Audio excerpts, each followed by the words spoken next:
करके विश्लेषण। दोस्तों नमो बुधाय, मैं अरविंद पाल। आज हमारे बीच बहुत ही प्रतिष्ठित, पूरे देश में लोग जिनको जानते हैं, धम्माचार्य करुणाशील रोशन जी जो हमारे बीच उपस्थित हैं। आज हम छठ पर्व जो हमारे यहाँ बहुत धूमधाम से मनाया जाता है, खासकर बिहार के लोग मनाते हैं, आज उसके बारे में हम लोग जानना चाहेंगे गुरु जी से कि ये कब स्टार्ट हुआ, कैसे स्टार्ट हुआ, इसमें क्या क्या होता है। सबों को मेरा नमो बुधाय। मैं धम्माचार्य करुणाशील रोशन छठ पर्व के बारे में कुछ वक्तव्य मैं देना चाहता हूं। भारत में जितने भी पर्व है, जिस पर्व में पंडितों के द्वारा पूजा पाठ नहीं कराया जाता है, लगभग वह सारे पर्व बौद्धों का पर्व है। समय के दौर में इस पर्व का रूपांतरण किया गया है और रूपांतरण करने के बाद इसको समझ पाना मुश्किल हो गया है कि रियल में यह पर्व किसका है। लेकिन मेरे खोज के अनुसार जब मैंने इस पर्व पर अध्ययन किया तो मैंने यह पाया कि बिहार के लोग जो ये छठ पर्व मनाते हैं, यह छठ पर्व खास कर करके बिहार से ही प्रारंभ हुआ है। आप देखेंगे बिहार के अलावा दक्षिण भारत या कहीं भी या दूसरे देश में यह पर्व नहीं मनाया जा रहा है। बिहार से ही क्यों? क्योंकि यह पर्व बुध से ही रिलेटेड है। इस पर्व में सूर्य की पूजा की जाती है। बुध को लाइट ऑफ एशिया कहा जाता है, यानी बुध के वक्तव्य को, बुध को सूर्य की तरह से समझा गया है। जिस तरह से सूर्य अपनी रोशनी हर एक जगह फैला देता है, ठीक उसी तरह से बुद्ध के विचार जन जन तक पहुंच रहा है। इसलिए बुद्ध को लाइट ऑफ एशिया कहा जाता है। बिहार वासी जो ठेकुआ बनाते हैं, ठेकुआ का अर्थ है ठोक कर करके जिस पूरी को बनाना, इसलिए उसको ठेकुआ बोलते हैं। लकड़ी का जो उसमें सांचा होता है, वह लकड़ी का सांचा पीपल का पत्ता रहता है और दूसरे तरफ लकड़ी के सांचे में 8 चक्र वाला जो धम्म चक्र है वह है।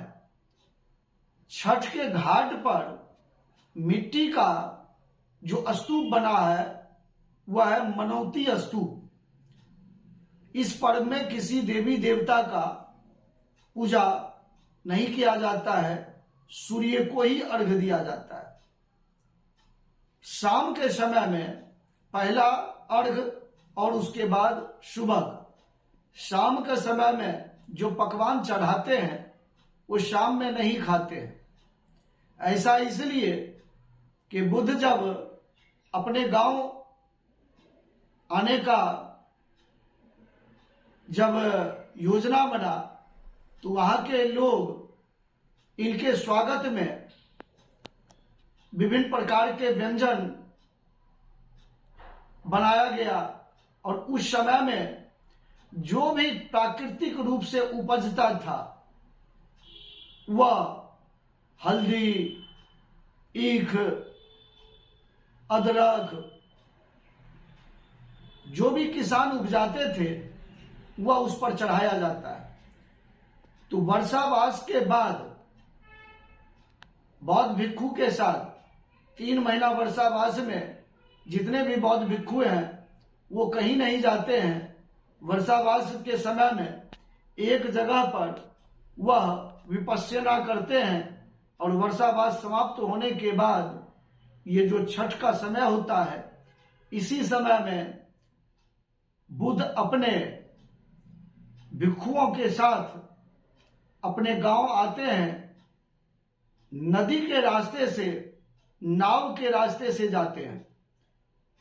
चूंकि बरसात के सीजन में सड़क कीचड़ युक्त रहता है, तो सड़क के माध्यम से नहीं जा पाते हैं, नाव के द्वारा जाते हैं। तो नाव से जाते जाते सूर्यास्त हो जाती है, जिस वजह से बौद्ध भिक्षु सूर्यास्त के बाद खाना नहीं खाते हैं। तो आज भी वह परंपरा है, जो महिलाएं इस पर्व में शाम के समय अर्घ्य देती है तो वह पकवान नहीं खाती है।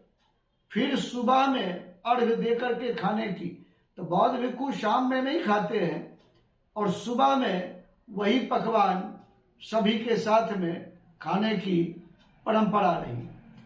तो शुरुआती दौर में इसे बुद्धोपासना कहा गया और उसको सूर्योपासना में बदल दिया, और फिर इसको छठ का नाम दे दिया गया और छठ का नाम दे करके इसे महाभारत काल कुंती से जोड़ दिया और इसे छठी मैया में बदल दिया।